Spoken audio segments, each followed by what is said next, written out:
Hello everyone. So after long back I'm again making a video. So not sure whether you guys remember this cell phone or not.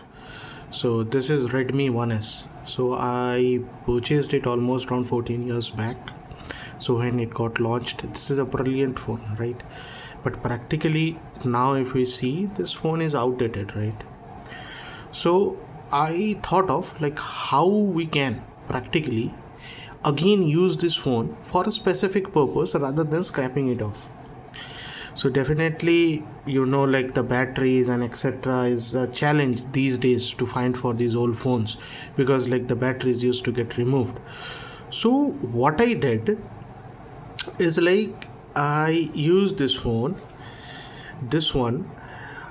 I just took out two wires out of it, okay, and this directly connects to the battery.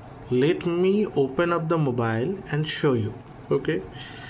So I'll just open up the cover. So as you can see, this is how the wires are hooked up.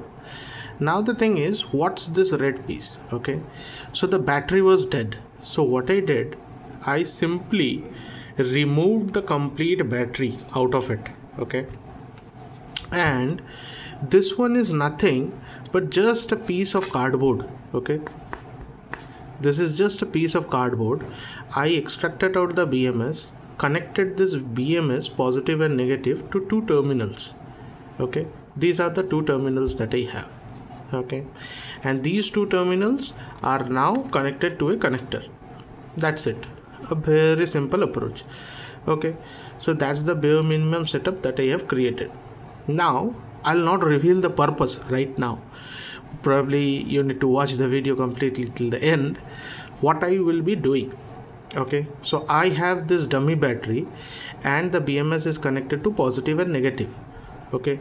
So if I just simply supply power into this, so I can turn on this mobile. I need not buy a new battery and all, because like these batteries you won't get it, and even if you get it, it will not come in a warranty, and like it will be costly as well, right? So now let's do something. You see there is a SD card slot over here, okay. So let me open up the SD card slot, okay. I'll put in a SD card into it. So for that I'll be using 128 gigabytes SD card that I have with me, okay. I need a little bit more storage to make it literally useful, okay. So that's the reason I'm using 128 gigs. And if you go through the specification, this particular mobile supports 128 gigs as well. So I have the Transcend 128 gigabytes, this one. Let's close it. So this one is sorted. That's absolutely fine. Now I have this, so all set. Now I'll be again plugging in the battery and then wrap up things, okay.